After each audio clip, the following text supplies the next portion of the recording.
Welcome everyone to the third of our four sessions about the four great medieval Jewish Bible commentators, Rashi, Rashbam, Ibn Ezra, and Ramban. And today's session is about Ibn Ezra. Just before I begin, since I know that a lot of the people who are listening to this lecture are in Toronto, and a number of the people who are in Toronto were students at the Bnei Akiva schools in Toronto. I will just mention that today happens to be the yahrzeit of my sister, Brenda Friedman, who I think taught a number of you. And I just wanted to mention her. I'm not going to draw a connection between my sister Brenda and Ibn Ezra. There were very different personalities. Ibn Ezra was a very cantankerous person, and my sister Brenda was a very warm and loving person, and warm and loving teacher. So I just wanted to mention the words of Torah today are dedicated in memory of Brindle Bat Levi Basara, Brenda Friedman. Abraham Ibn Ezra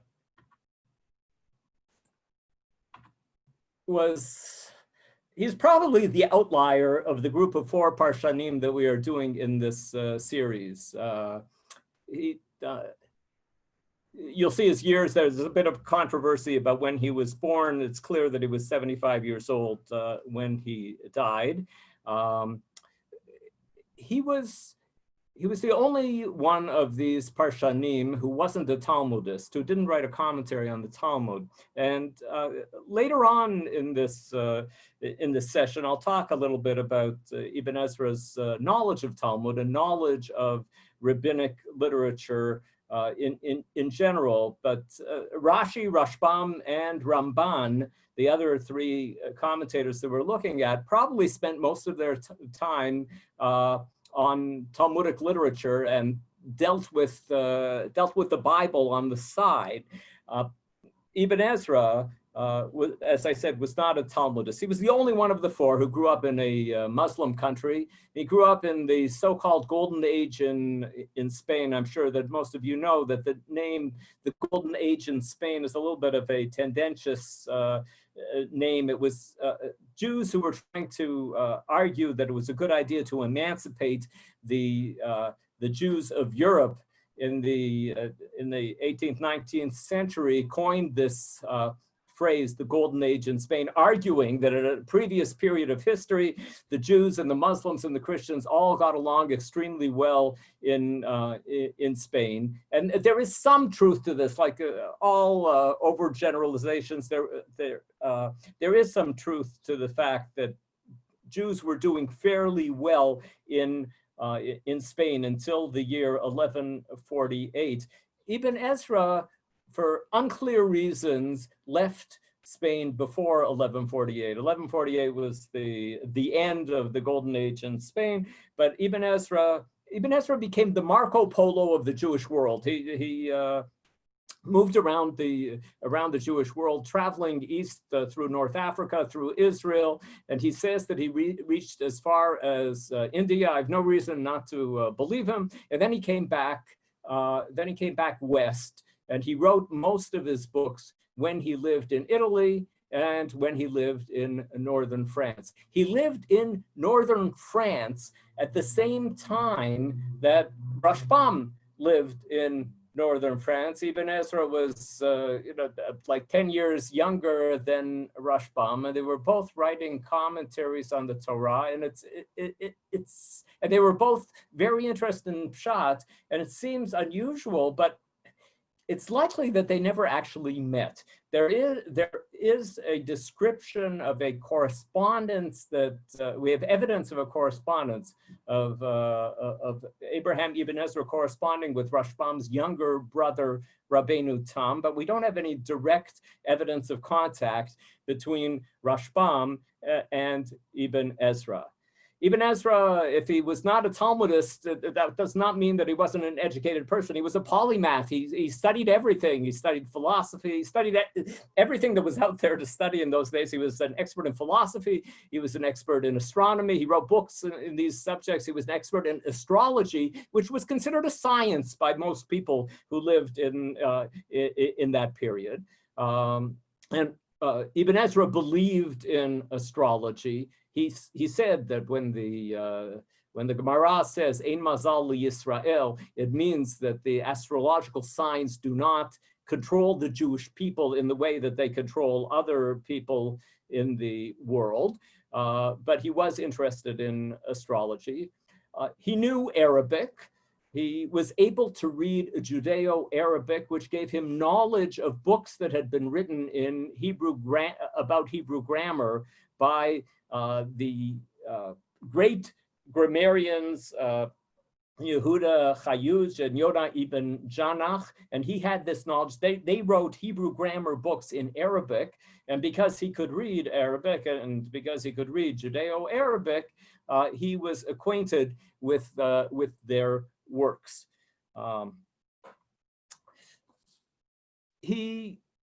As I said, he wrote most of his books when he was living in Italy and in northern France, when he was living among Ashkenazim. And he had a certain amount of disdain for the Ashkenazic Jews, and he felt that they weren't sufficiently educated, and he felt that he was bringing the knowledge of Sfarad to Ashkenazic Jews. You see this in a number of passages of his. I'll just start with one passage of his on the verse, Lo tevashel gedi b'chalev imo. Ibn Ezra says, Chachamim kiblu shelo yochal Yisrael basar b'chalav. The rabbis received the oral tradition that a Jew should not eat meat and milk. But the question is, what's the connection between not eating meat and milk and the verse that says, don't boil a kid in its mother's milk? So Ibn Ezra writes, the Torah generally writes about the most common occurrences.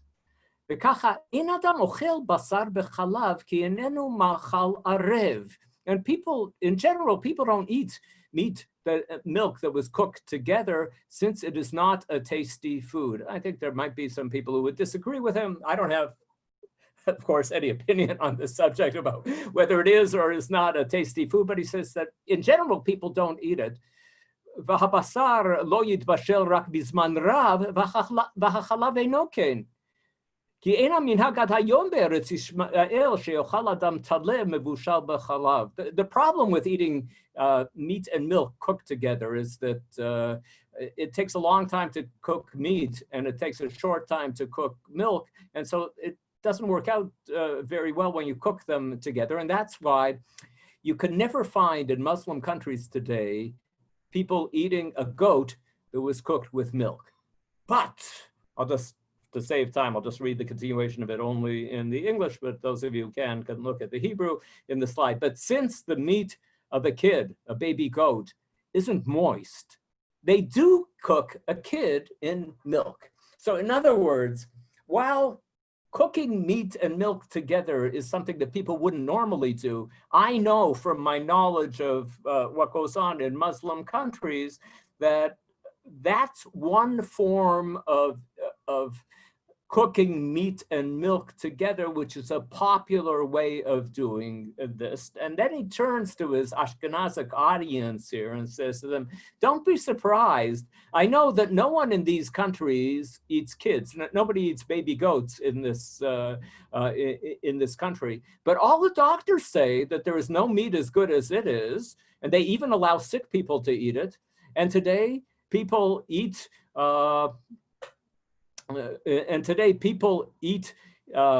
baby goats in Spain, in North Africa, in the land of Israel, in Persia, and in Babylonia. And our ancestors used to eat it. So you Ashkenazim don't understand this because you don't eat baby goats.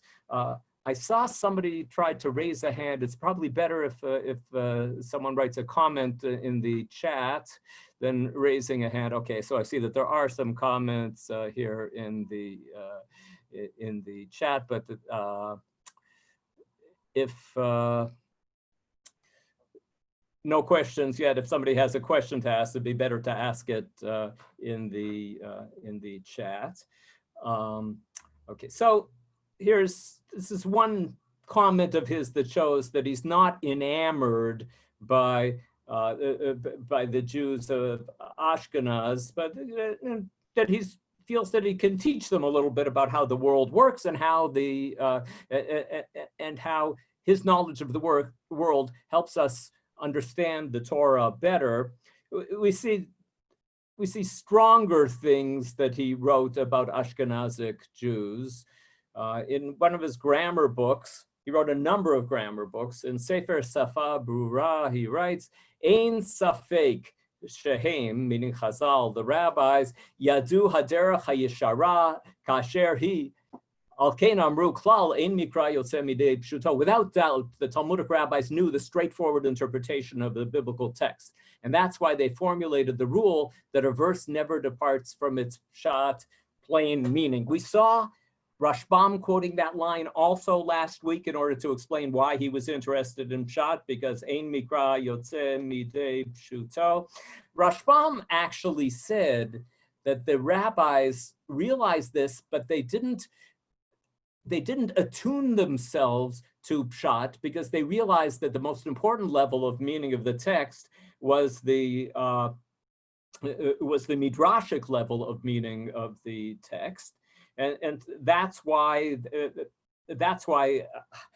I'm writing my commentary, because they didn't know pshat, and even Ezra says no, of course they knew the pshat.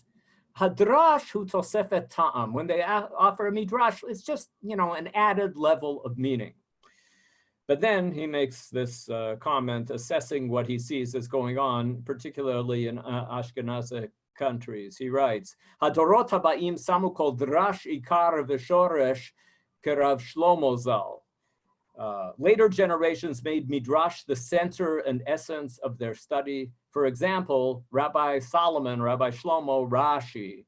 And what does he say about him? Sheperash Tanach al derech drash, v'hu choshev ki hu al derech pshat, ve'en bisfarav rak pshat echad mini elef, v'chachmei dorenu yitalalu be'ele ha-sefarim.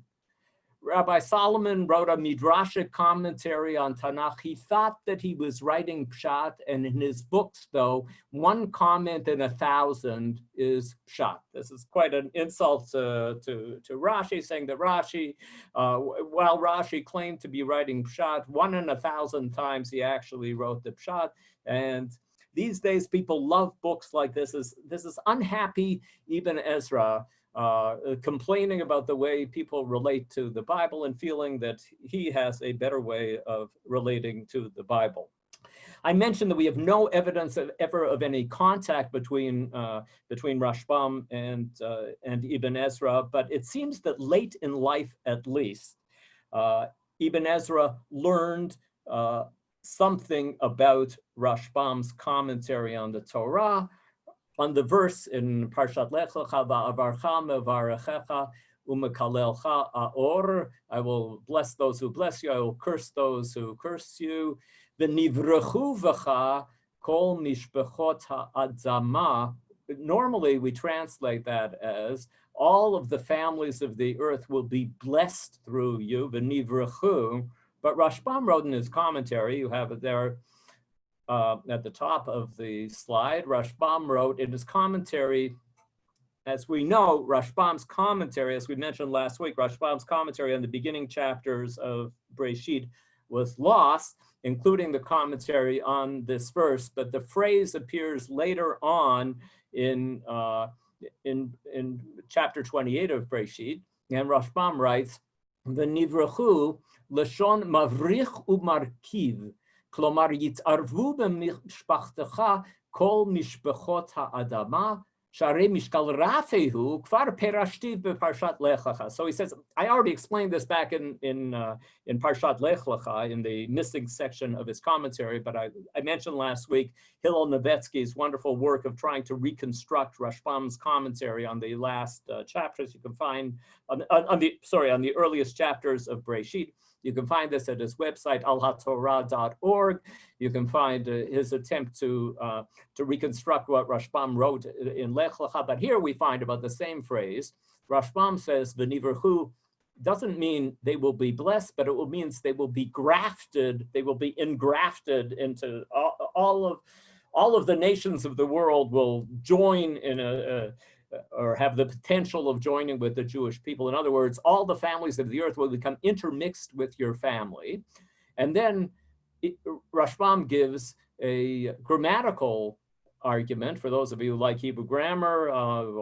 To do one grammatical point here today. He says the nivrachu couldn't be the passive form of to bless, because it is an undagashized construction, because it's a nifal and it isn't a pu'al, because the verb to bless in Hebrew, levarech, is in piel, and so the passive form of levarech should be in pu'al, but this isn't in pu'al, it's in nifal. And so Rashbam says, okay, so this is a proof that it couldn't mean to be blessed, so it must mean something else. So he looks in rabbinic literature and he finds the verb lahavrich, which means to engraft, and so he comes up with this explanation, to which Ibn Ezra says in a commentary that he began late in life called his Shita Acheret. In the last years of his life, he started another commentary on Breshit, and only small sections of that commentary survived, and you can find them in the Mikraot Gedolot that was published by HaKeter, affiliated with Bar Ilan University. Ibn Ezra wrote in his commentary, Chacham Gadol Amar B'Sifro Ki V'nivruchu V'cham Migizrat Havrachat HaIlan. One great scholar wrote in his book that the word V'nivruchu here is relating to the grafting of trees.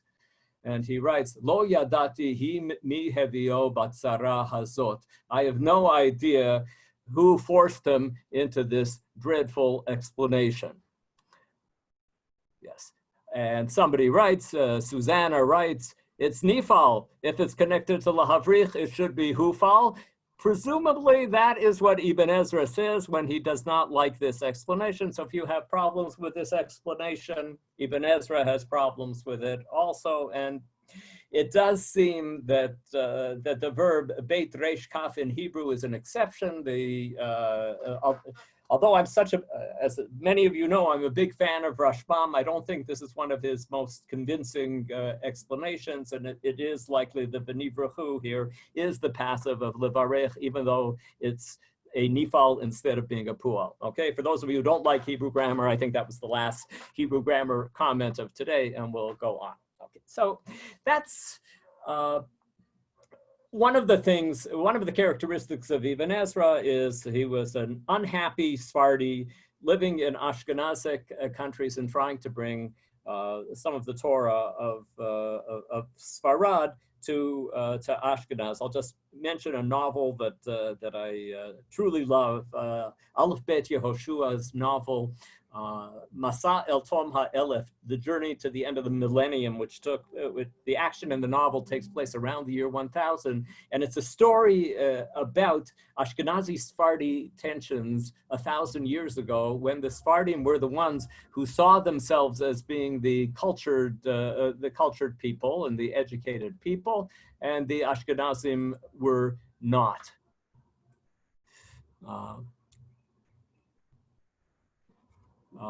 Somebody asked me to send source sheets. I'm not going to be able to write down your email address during the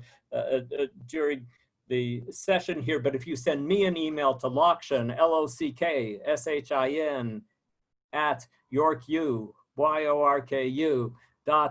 @yorku.ca, I will send source sheets. They're also found on the website of Torah in Motion.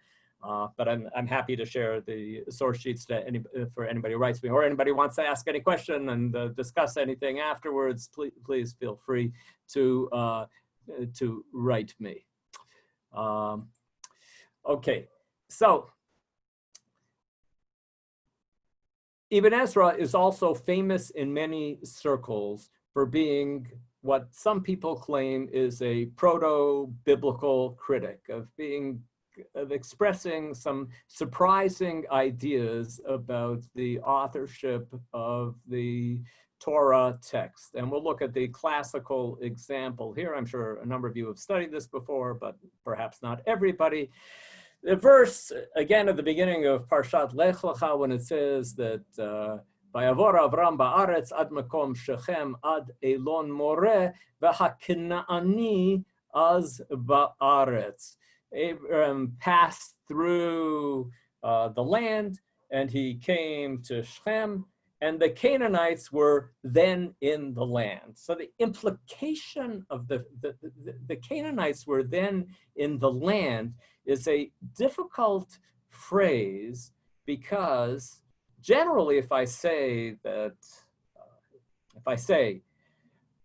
I went to Rishon LeZion yesterday, my aunt Tilly, let me give a different. I went to Rishon LeZion 5 years ago. Then my aunt Tilly lived in Rishon LeZion. So if I say then she lived in Rishon LeZion, the people who are listening to that think that implies that Aunt Tilly doesn't live in Rishon LeZion anymore. If I say then she lived there, it sounds like she doesn't live there anymore. And so if it says here, if the author of the Torah writes here, the Canaanites lived in the land there, Haknani az ba'aretz, that implies that at the time that the author is writing this verse, there weren't any Canaanites in the land. And so if we want to say that Moshe was writing the Torah before the Jewish people captured Eretz Yisrael, why would he write in the Torah the Canaanites were then in the land? Ibn Ezra was not the first person to realize the problematic nature of this verse. Rashi definitely did. So Rashi writes here, the Canaanites were then in the land. I'll read it in English just to save time. They, the Canaanites, were gradually conquering the land of Israel from the descendants of Shem, for it had fallen to the share of Shem when Noah apportioned the earth amongst his sons. For it is said, Melchizedek, the king of Shalem, which is Jerusalem, and Melchizedek is seen as being Shem, according to the Midrash.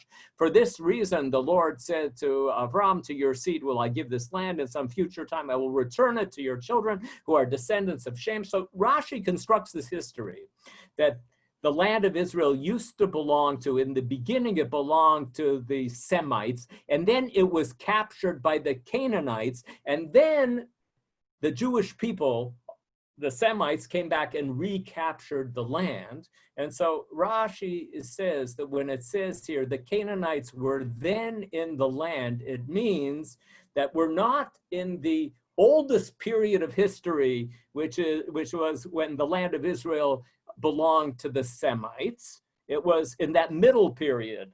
There was the period of the Semites, then the Canaanites, and then the Semites again. And this was in the period the Canaanites were then in the land, is the meaning of this text. So this assumes that the land of Israel originally belonged to the Semites. Some of you might realize that this might not go all that well with what Rashi also said that in his first comment on Sefer Breshit that we saw 2 weeks ago, when he said that, the reason that the whole story of Breshit is told is because some people might think that we Jews captured Eretz Yisrael when it doesn't belong to us, and that's why the Torah teaches us that the whole world belongs to God, and he gives it to one people, and then he can take it away from that people, and he can give it to another people. So that midrash and this midrash don't totally flow together. And in fact, Rashi's most famous super commentator,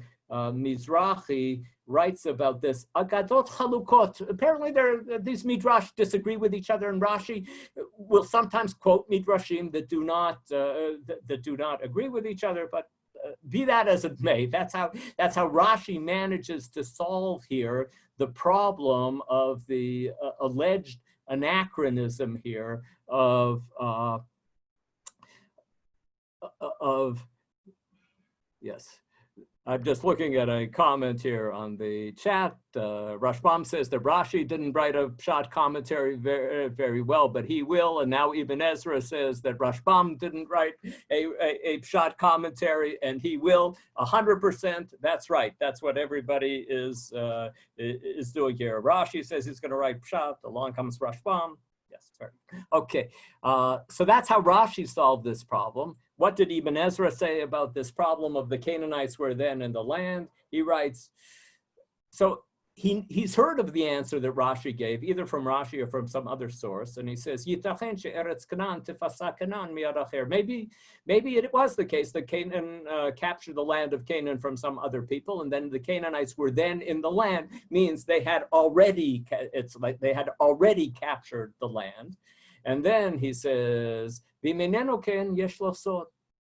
if that is not the case, there's a secret here. Ibn Ezra loves secrets, loves saying there's a secret here, and I'm not going to tell you, and you're going to figure it out on your own. V'hamaskil yavin v'yidom, according to some texts, and according to other texts, v'hamaskil yidom. The person who is wise should understand and be quiet. If you have figured out what the secret is here, then you should not tell anybody.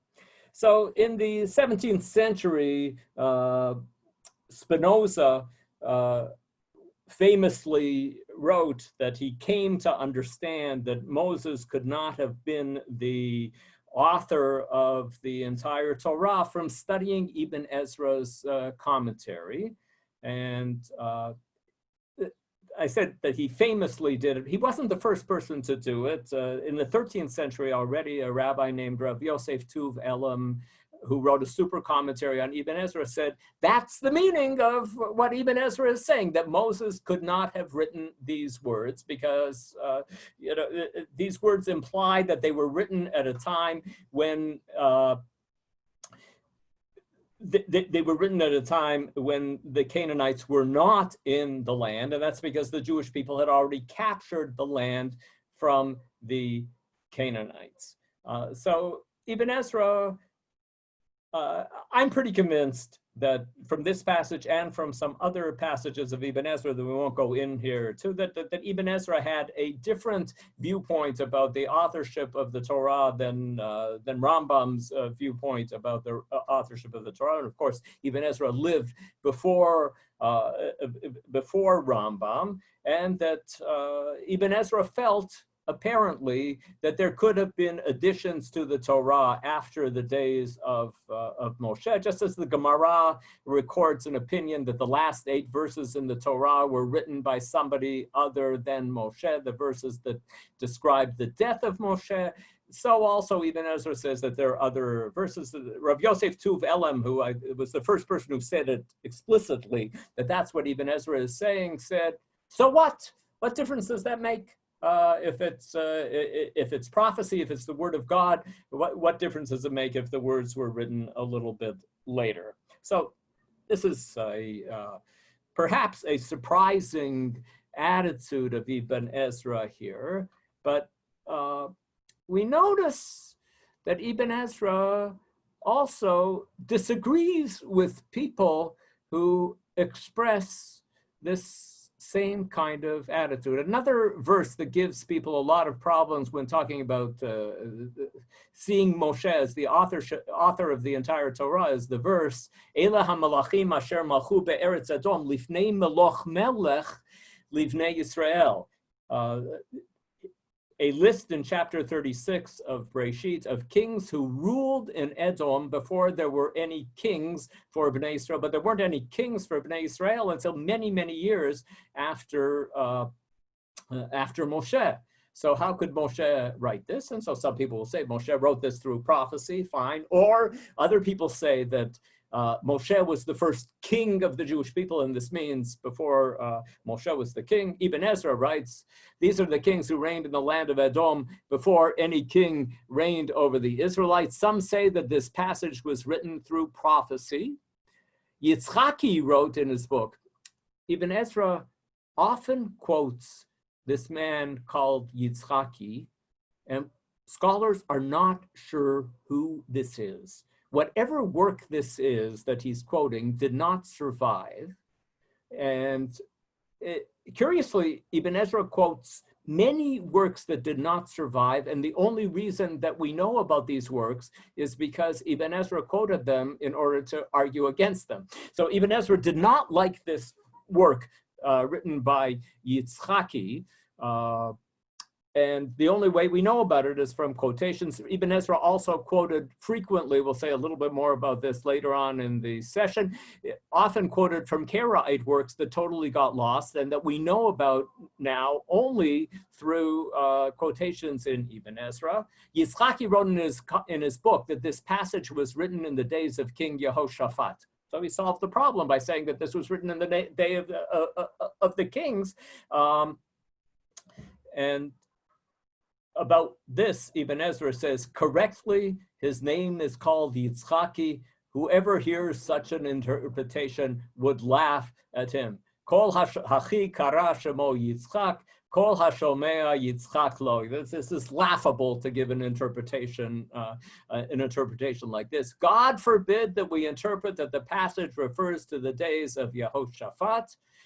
His book ought to be burned. This is not the only time in Ibn Ezra's Torah commentary where he advocates burning a book that he did not like. And so, why would Ibn Ezra feel okay in offering this? We might say heterodox interpretation of the authorship of the Canaanites were then in the land, but he doesn't feel good about offering a heterodox interpretation of the authorship of this passage. I don't know.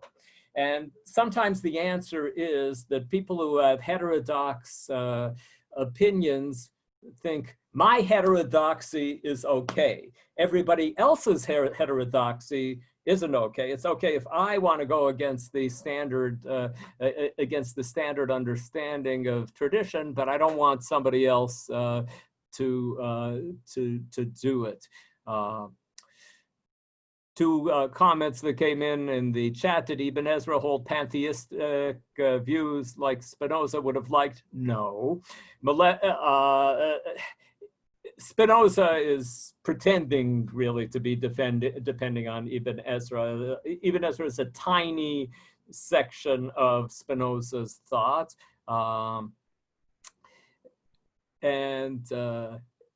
Another comment, wasn't some of Ibn Ezra written in Atbash code in order to keep it secret from ordinary readers? Actually, Rashbam did that one time, writing in Atbash code in order to disguise one of his points, which is not the best code to use because it's too easy to break. Yes. And another comment here, maybe the level of heterodoxy is different if we say that it was Joshua and not centuries later. Yes, that could very well be. That's a possibility about why Ibn Ezra does not like this heterodox interpretation of Genesis 36. Okay. How did Ibn Ezra generally understand the phenomenon of prophecy and of revelation? A telling passage of Ibn Ezra can be found in another grammatical work of his called Sefer Sfat Yeter. This whole book is a book dedicated to disagreements between Rav Sadia Gaon and Donash ibn Labrat about grammatical issues. And in the middle of this detailed grammatical book Ibn Ezra has a dispute between Saadia Gaon and Donash ibn Labrat about revelation. How does revelation work? Again, I'll read it just in English, and those of you who want can follow the Hebrew. Rabbi Saadia Gaon once wrote that the prophet Isaiah has a pleasant, elegant style. Rabbi Donash ibn Labrat disagreed and said that this is a mistake. All words of prophecy are from God. So we can't say that one prophet is better than another one. If prophets are passing on the word of God, it doesn't make any sense to say that Saadia Gaon had better style than some other prophet. And then Ibn Ezra says, but it is Rabbi Donash who is mistaken. Actually, Saadia Gaon is right. Throughout most of Sfat Yetzer, this book is to say that Saadia Gaon's theories of grammar were better than Donash ibn Labrat's theories of grammar. And now he's saying that Donash's understanding of revelation is not as sophisticated and is not as correct as Saadia's understanding of revelation. The text here is a little garbled, but in the printed edition of Sfat Yetzer, but anyways, I'll read it here in the English translation. The meaning of the words can be seen to be like spirits and ideas that God places in the soul of the prophet. The prophet then puts those ideas together according to his skills and the abilities that God gave him and according to his inborn qualities.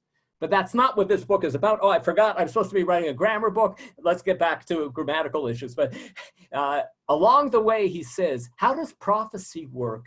And he says this in other works of his also. Prophecy works, and ideas come into the mind of the prophet, and then the prophet puts those ideas into words using the skills that he has, his God-given skills and inborn qualities. And so it's quite fine to say that one prophet has a better style than another prophet, because there's a human element in prophecy. The ideas come from God, but the words come from the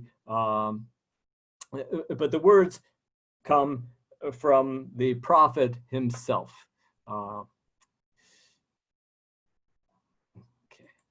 There was a question here asking if I could say something about Ibn Ezra writing more than one commentary on a book. When he was in Italy, he wrote a full commentary on the Torah. Later on, when he came to France, he started a project of writing about the Torah again, and he completed the commentary on Shmot.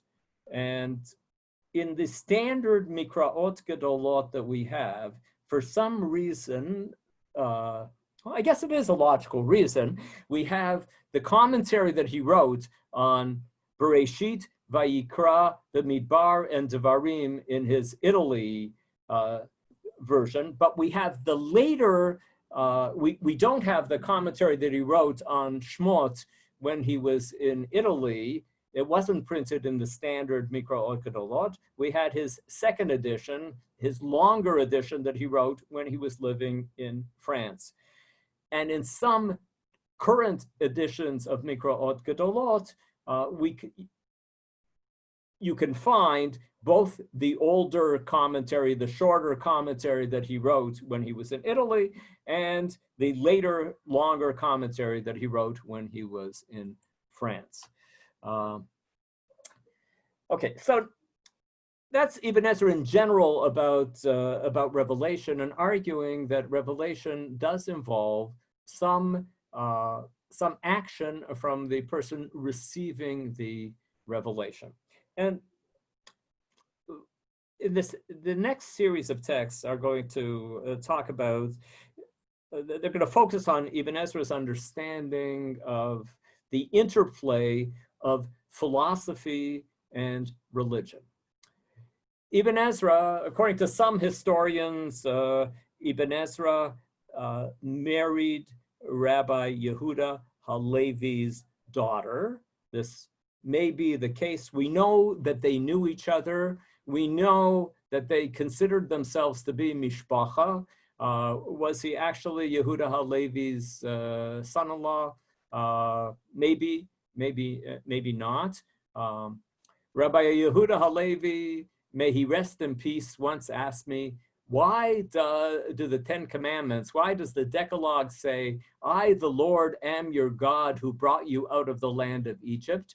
Why doesn't it say, I am the God who created heaven and earth and created you? And here follows my answer to him.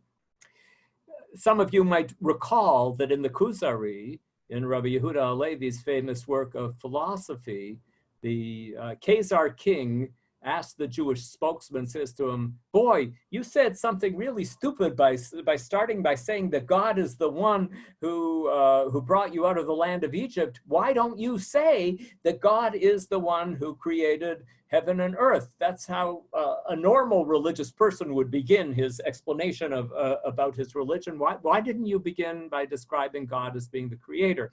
And then in the Kuzari, Judah HaLevi gives an answer to that question. And he says, and this also explains why God began the Ten Commandments with, I'm God who took you out of Egypt, instead of beginning with, I am the God who created heaven and earth. Even Ezra is saying that Judah HaLevi once asked him this question, and here's my answer to him, which is not the same answer that Yehuda HaLevi writes in the Kuzari, but this is Ibn Ezra's answer to Yehuda HaLevi. Know that people have beliefs in God that are at different levels from each other. Many believe whatever they heard, whatever their master told them. You know, your teacher told you you're supposed to believe in God. Your father told you, if you're a slave, your slave owner told you, whoever's in charge of you told you what it is that you're supposed to believe, and that's what you believe. At a higher level are those who believe what is written in the Torah that God gave to Moshe. So there are some people who just believe what their teacher told them. There are others who formulate their beliefs based on what they read in the Torah. But if a heretic came to challenge them and said, there is no God, they just cover their mouth with their hands. They wouldn't know what to answer. So you say, why do you believe that? And you say, because it's written in the Torah. And they say, but there is no God and there is no revelation. Then they wouldn't know what to answer. So those are two lower forms of belief. But even Ezra says, however, people whose spirit moves them to learn sciences will come to know about God's work by studying metals, plants, animals, and the human body itself. And like a good student of medieval philosophy, Ibn Ezra believes that if you study the world, if you study the physics, you study the biology of the world, then you will eventually come to understand the world and to understand God, and then you will come to the study of the metaphysics, that which is behind the physics, the philosophy that is behind the text. And then they ascend to the study of the spheres. Then they begin to study the world of the spheres, a term from Aristotelian philosophy, and then which also for Ibn Ezra means studying of astronomy, and then they will know when the sun or the moon is going to be eclipsed. These are all the things that an educated person should educate himself or herself about the world around them and understand it, and by knowing God's actions, the wise person then knows God. Then if you study the world sufficiently and you understand science sufficiently, you will come to know God and to understand God. And so, accordingly, for the wise person from any nation, the words, I am the Lord, suffice. You don't have to say anything more, because the wise person who has studied science and has studied philosophy knows that that is knows that there has to be a God. And I am the Lord would suffice. However, Ibn Ezra goes on in this comment, in order to become their deity, God performed signs and miracles for the Israelites in Egypt that allowed Moses to free them.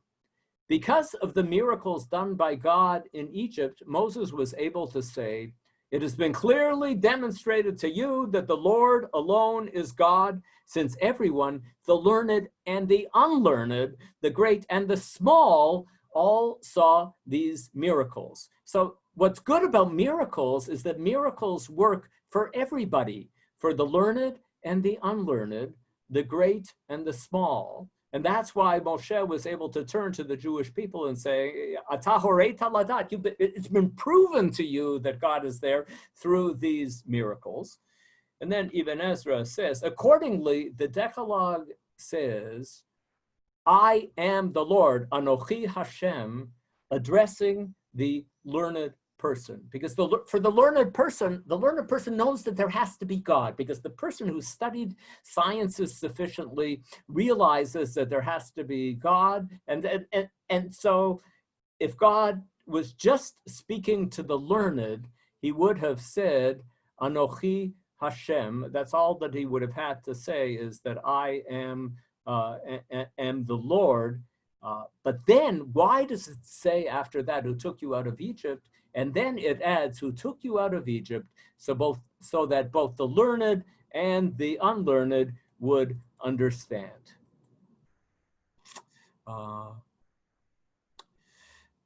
Another question that came in: does Ibn Ezra perhaps create interlocutors like the Sadducees who he claims to have debated? It's possible. But when Ibn Ezra talks about Sadducees, that's his code word for Karaites. And he wasn't the only medieval writer who used the word Tzadokim to describe the Karaites. In fact, a number of the Karaites, for those of you who don't know, Karaites were Jews who lived in this period only in Muslim countries. And so Ibn Ezra knew about them from the time that he spent growing up and living in Muslim countries. The Karaites are Jews who don't believe in the Talmudic traditions, and Ibn Ezra is constantly debating with them, and I think that they are real.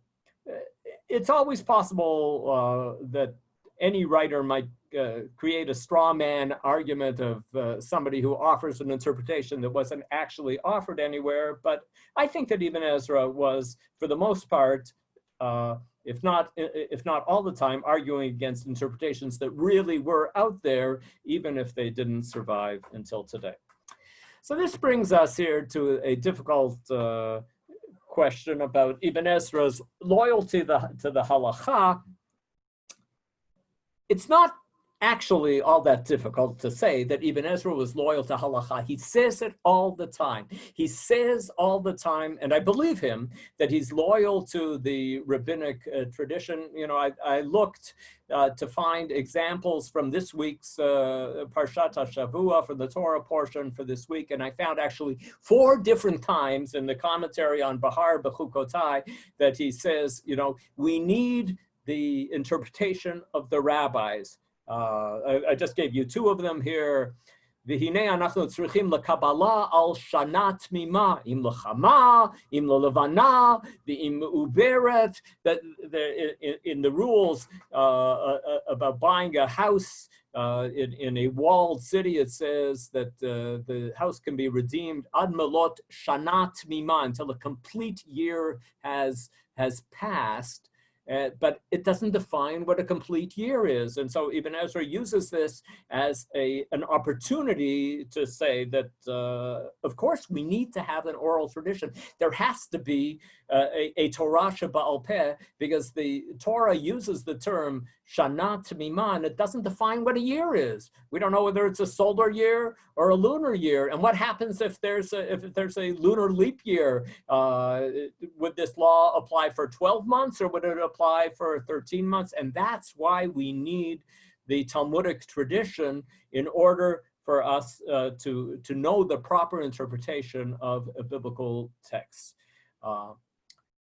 Another example from this week's Parsha, in talking about a non-Jewish slave. Of course, a Jewish slave, we already learned in Parshat Mishpatim, goes free after 6 years, but it says about a non-Jewish slave, it says, La'olam bahem ta'avodu. And Ibn Ezra says about that, mutarim, meaning it's permitted to work, to enslave to keep this person in your service forever. You don't have to free him like you free a Jewish slave. And then he says, Rak kasher matzanu chazal she'amru ki hi mitzvah kibalnuha. But you know, I found out that I learned that the rabbis say that actually that it's obligatory. It's a mitzvah. That the Talmud says that that a person who frees a non-Jewish slave has transgressed this mitzvah that says La'olam bahem ta'avodu. The Gemara has various exceptions to this, but here we're just dealing with the question of how to interpret this text. Is this permission to keep a slave beyond 6 years, or is it an obligation?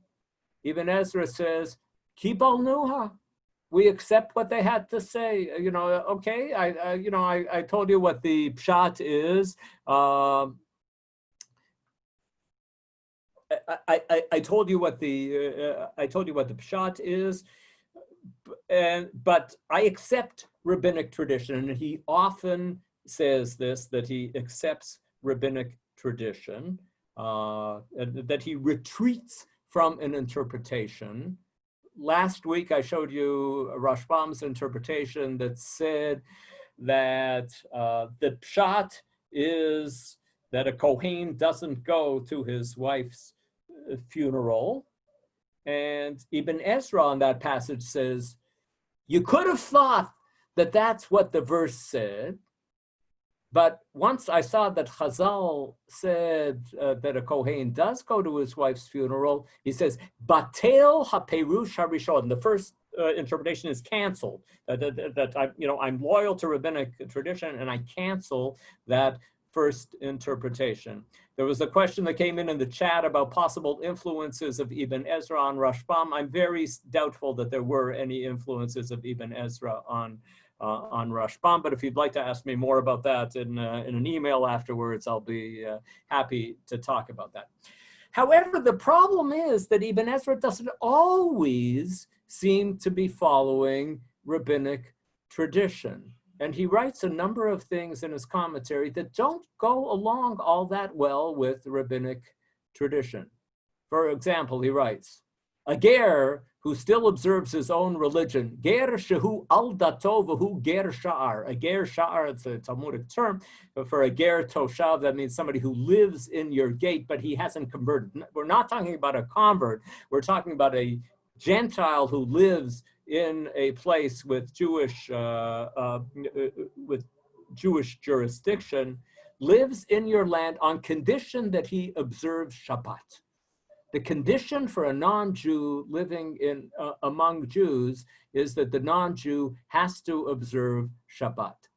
And the Talmudists in the crowd here will know that the Talmud says the precise opposite, and says that a non-Jew is not allowed to observe Shabbat. In fact, people who are going through Orthodox conversion process and are told, to start practicing the mitzvot, but they are told that they shouldn't observe Shabbat fully until they convert to Judaism, because Shabbat is something special for the Jewish people.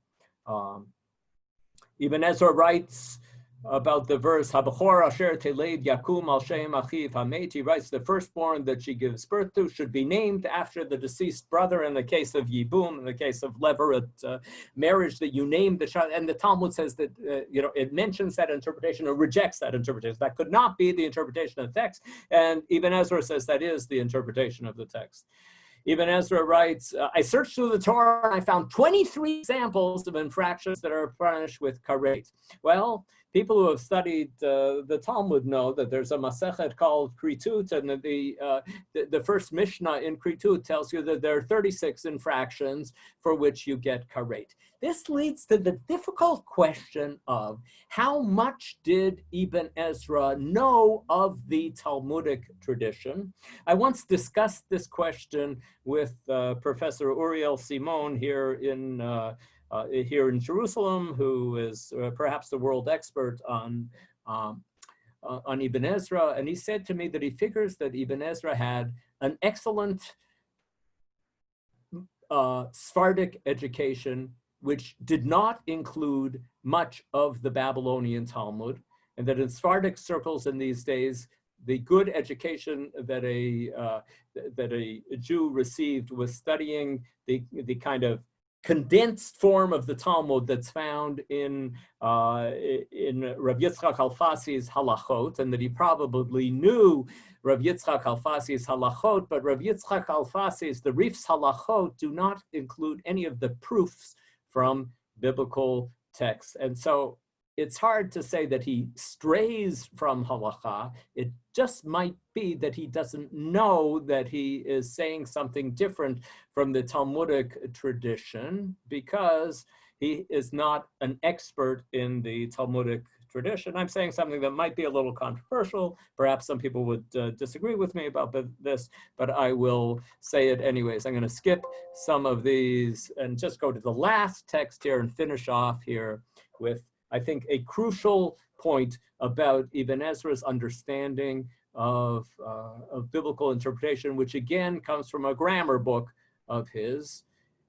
In a passage where he's making fun of people who have ideas about biblical interpretation that he doesn't like, he says, he talks about a person who says, this verse has 10 different meanings. I can offer you 10 different interpretations of this verse.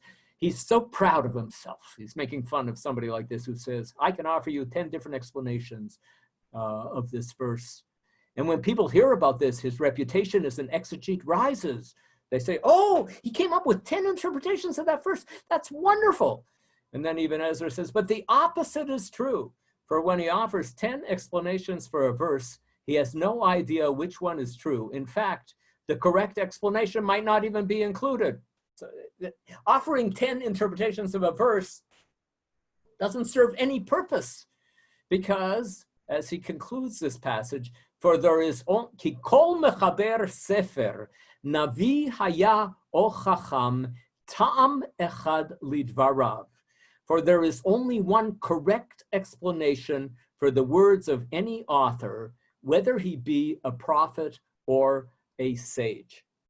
And while Rashi and Rashbam and Ramban, certainly, who we'll see next week, were very comfortable with the idea of saying that there is a multivalent text, that there is a text that has more than one way of understanding it, Ibn Ezra insists that there is one correct way of understanding any text. And that's why when he knows that an interpretation that he is giving is going against rabbinic tradition, he says, okay, I cancel that. I'm giving in because there can only be one correct interpretation for this. You can't say that on the pshat level, this is reshut, and on the midrash level, it's chovah. There can only be one interpretation of any text. This is a very limiting understanding of the interpretation of text and a very limiting understanding of pshat. Just take a last look at the chat here. Was the Talmud Bavli always considered the halacha? Certainly not.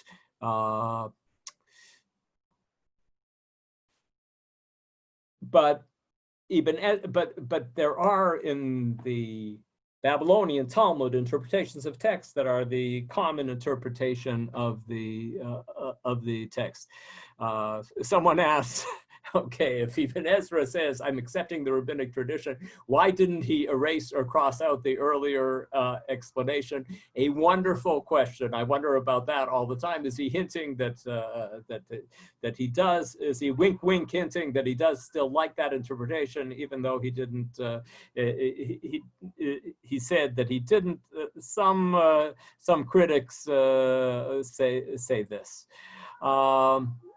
Okay, I'm going to unmute people if I can figure out how to do it, and wish you all the best and happy Lag BaOmer to all of you, and wonderful seeing you all, and look forward to seeing you next week. John.